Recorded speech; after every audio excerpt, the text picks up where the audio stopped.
All right, welcome to the first webinar in the MHS 2020 Connect Lead Achieve series. This afternoon, we've invited Elisa Miller, Managing Director of MHS Consulting and MHS CFO, and Mim Shirk, President and CEO of Anabaptist Providers Group, to share about the new MHS Succession Planning Toolkit, which is now available on our website.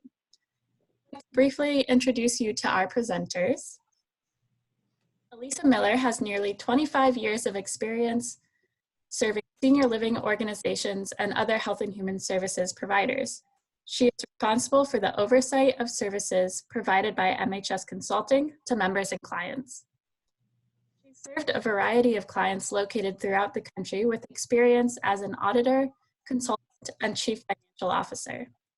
Elisa works closely with senior leadership and boards on various projects, including strategic planning, executive searches, and interim placement, as well as financial modeling and project planning. Mim Shirk serves as the president and CEO of Anabaptist Providers Group, an affiliate group managed by MHS. Most recently, she served as the senior vice president of MHS for 21 years. Mim is rooted in Anabaptist values and beliefs and shares her deep knowledge about the various Anabaptist denominational groups when she gets the chance. She enjoys listening to members' needs and challenges in order to collectively work toward addressing them in new ways. Thank you, Mim and Elisa, for sharing with us today. Let's go ahead and get started. Thank you, Twyla. On behalf of Elisa and myself, it's a pleasure to talk with you today about executive transition and what boards can do to equip the organization for when transition occurs.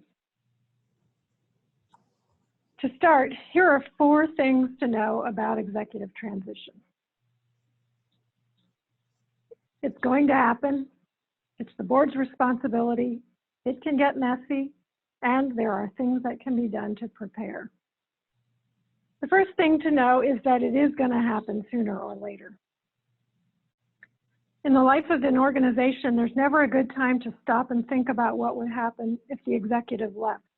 A prudent board recognizes the risks that come with executive transition, develops a plan for how it will be handled, and reviews it periodically.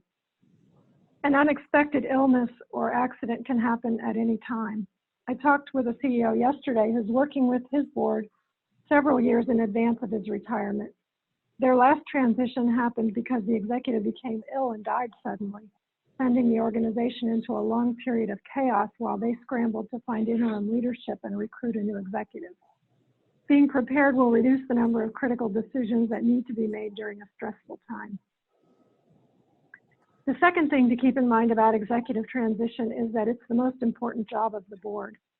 While there are parts of preparing for transition that the executive is involved in, it's ultimately the board's work. The board can hire outside support, but they cannot delegate this responsibility. The third thing about executive transition is that it can get messy. The better prepared the board is, the more likely the organization can avoid one of these scenarios. I've seen boards create agreements for ongoing work with the departing executive, which the new executive then has to navigate this arrangement with their predecessor. Some executives will announce they're leaving and then don't set a firm ending date, making it awkward to finalize a search process. Or an executive might give a very short lead time or mentally check out immediately after announcing they're leaving. While it's important to develop internal leaders, it's not the executive's role to choose or handpick the next leader. And some boards can become too involved in operations during a transition. If the board chair is at all interested in applying for the executive role, they should first resign from the board. Boards can avoid these messy situations with clear communication, thoughtful preparation, and ownership of the transition process. The fourth thing to know about transition is that there are specific ways boards can ensure that the organization is ready. All of these things depend on the board understanding their responsibility for ensuring steady, ongoing leadership over the life of the organization. In broaching a conversation with the executive, the board chair should recognize that the executive can feel vulnerable in this conversation. Even a well-performing executive may wonder if there's a hidden message when the board chair brings it up. And if the executive is the one who initiates the conversation, they may be concerned about how the board will respond. While the decision about when to leave is very personal to the executive, leadership of the organization overall is still the responsibility of the board. The board chair should also clarify with the executive what can be shared with the full board. The second thing boards can do is what we'll call strategic readiness. A strong partnership between the board and executive means they're working together and have a shared understanding of the organization's strengths, opportunities, and risks. Regularly spending time in strategic thinking and planning is key to building a shared understanding. Conducting an annual review of the executive's performance with meaningful feedback and agreement on priorities and goals helps to ensure good communication and builds trust. A strong board knows best practices in governance and takes time for education, recruits capable board members, and actively tends to its own growth goals. Conducting a regular board self-assessment and having a board development plan are ways to strengthen the board. The third thing organizations can do to equip the organization for leadership transition is to build up internal leaders. I spoke recently with someone about an organization where the longtime executive had kept tight control over many, many years. The next level of staff were followers, not leaders. The new executive was astonished at how little the staff knew about their operational challenges, and the staff resisted making necessary changes because they hadn't been educated or involved. That executive became frustrated, and the board was faced with another executive transition. The board can direct the executive to provide opportunities for managers and directors to expand their skills and abilities, such as leading project teams, working with a board committee, or engaging with partners outside of the organization. Building internal leaders can mean having candidates for the chief executive position. While this brings up a risk that the internal candidate isn't chosen and then decides to leave, the organization still benefits from having a strong leadership team and a healthy organizational culture that invests in employee development. The fourth thing boards can do to prepare for transition is to have written plans in place. The MHS Toolkit has guides and sample forms that you can adapt for your organization. A thoughtful plan can be developed so that if there's an emergency transition, such as an illness or accident, there's a clear understanding of who's in charge and who that person is accountable to. Often there's a senior staff person who's named, and the executive has made sure to keep that person informed about significant operational and strategic issues. An annual review of the emergency successor designation helps to ensure that everyone on the board is aware of these plans. A transition document for a permanent transition serves as a roadmap for the board's work. It lists the board's tasks and considerations and names assumptions that can be helpful for the board to discuss well in advance of an expected transition. Elisa will now talk about the board's work with a permanent transition. Thank you, ma'am. So as we mentioned, that this is the most important work of the board, and that's for obvious reasons, selecting the next leader. But there are other reasons that selecting and going through an executive transition are important. It creates an opportunity for the organization to tell their story while seeking prospective candidates. There's also the opportunity to strengthen relationships with stakeholders and give a positive portrayal of the organization, its mission, and maintain confidence or enhance confidence in the board and their governance.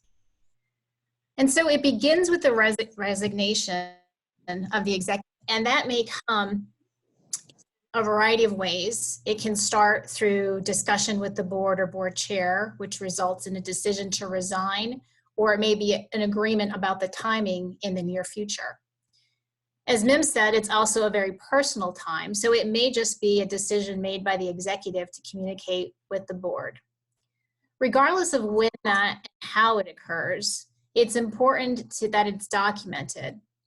And so once the date is determined, the chief executive should provide in written form a resignation that documents the date that employment will end. At that point, the full board should be informed of the resignation, and the process of identifying what's important to communicate and how will it be announced should be developed. The communication plan is also an area that takes time and consideration. There is an understanding and developing a list of stakeholders that should be notified and the appropriate order and method of which to do so. And this should be done in conjunction with both the board and the CEO in designing the communications. And there may even be a need for expertise outside the organization if there's certain circumstances or special conditions that occurs during this transition. All board members should be informed prior to the executive plan of communication. And this should happen in several weeks once the announcement's made. There's several pieces of the communication, and that's outlined for you in the toolkit. The announcement, of course, announces the date. It gives appreciation for the transitioning CEO. It may also develop the design of how the search will occur and where inquiries can be made. Once the communication has been developed and executed, the process of the search begins. And often the first conversation is around the interim leadership, what may or may not be needed. There's really not a right answer as to whether you need an interim. It really depends on the circumstances of the organization. For example, if there is a short time frame that this occurs, like the example Mim described, that would have an implication of finding an interim. There also might be other circumstances that you wish to develop an organizational plan for identifying an interim. The next step in the search is to identify a search committee, and that may be already part of your organizational bylaws, included in your succession plan or board policy. Generally, the search committee is represented by the board chair or the executive committee, and they make the recommendation of who would serve on that committee. Typically, it's a member of 4 to 6, and this is generally done within a month of the resignation and after the communication plan. It should be noted that the search is a significant volume of work, even if you seek external assistance. And so while preparing those that serve on that committee with time commitments and understanding of the volume and the nimbleness of that committee in order to react to the process is important.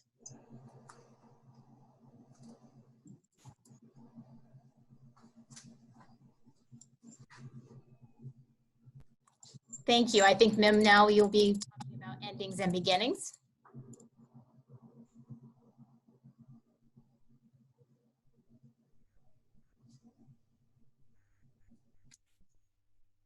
Mim, I wonder if your computer is on mute. Thanks, Twyla. Thanks, Elisa. During the time that a search committee is doing its work, attention should be given to the endings for the departing executive and preparing to welcome the new person. Typically, the board chair or executive committee takes the lead in preparing for the executive's departure.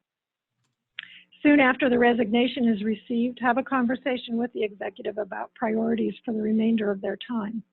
Are there key projects to complete or a capital campaign to wrap up? How will the board acknowledge and thank the departing executive? Will there be a gift, a farewell event, and if so, who will be involved? Clarify the role of the departing executive in the search process.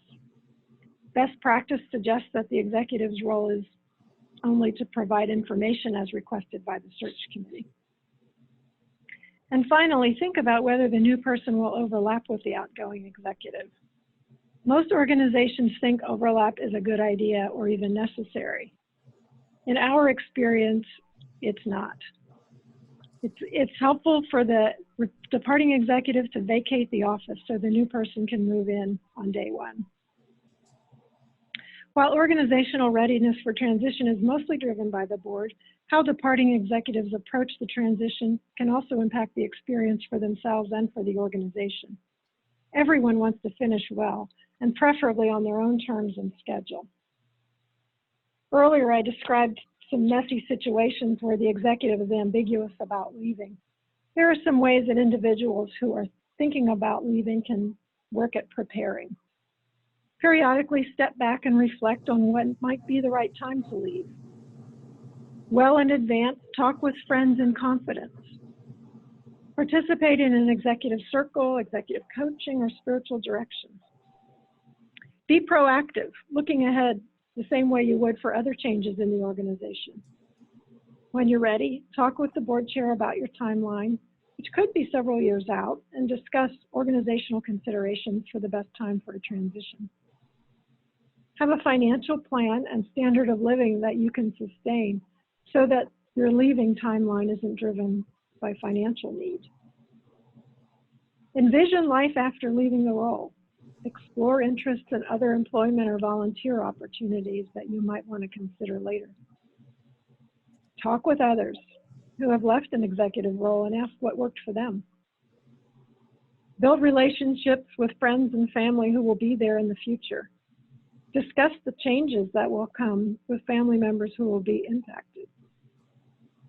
Think about how you want to be remembered. Ending well is an important way to serve the organization and contribute to positive momentum. And finally, the board should pay attention to getting the incoming executive off to a good start. How will they be welcomed to the organization and to the community? What should be included in their orientation schedule? What kind of support will the board offer, such as executive coaching, participation in an executive circle, or helping to set short-term priorities?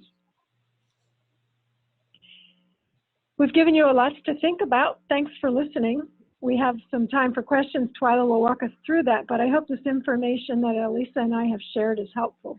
We definitely recommend that you check out the Succession Planning Toolkit from MHS as a good resource for boards to develop your own customized plan.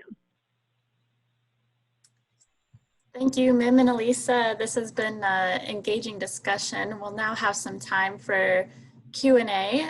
You could submit questions using the Q&A box on your Zoom screen. We do have a few coming in, so we'll go ahead and get started, but please continue to submit your questions in the next 10 minutes here. So we have a question from a participant asking, who should serve on a search committee for the CEO search? Is it ever appropriate to appoint residents or other stakeholders to the committee? I can address that. Thank you for the question. So I think the first answer is there's no right answer if an organization has a different approach to how they form a search committee. I think it's important to understand your culture and how much you may engage residents, clients, other members at large in other processes that you do, like strategic planning, campus development, other things of that nature.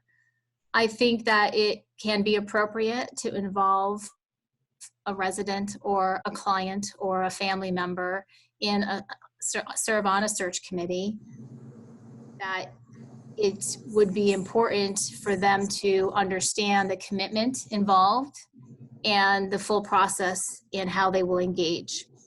One thing we often suggest to organizations that would like to engage those at large and other stakeholders like residents and clients, there is an opportunity to engage them via a survey or doing some focus groups. And that might help allow them to be involved in the process while not actually serving on the search committee. So that's just something to think about and another way to engage your stakeholders.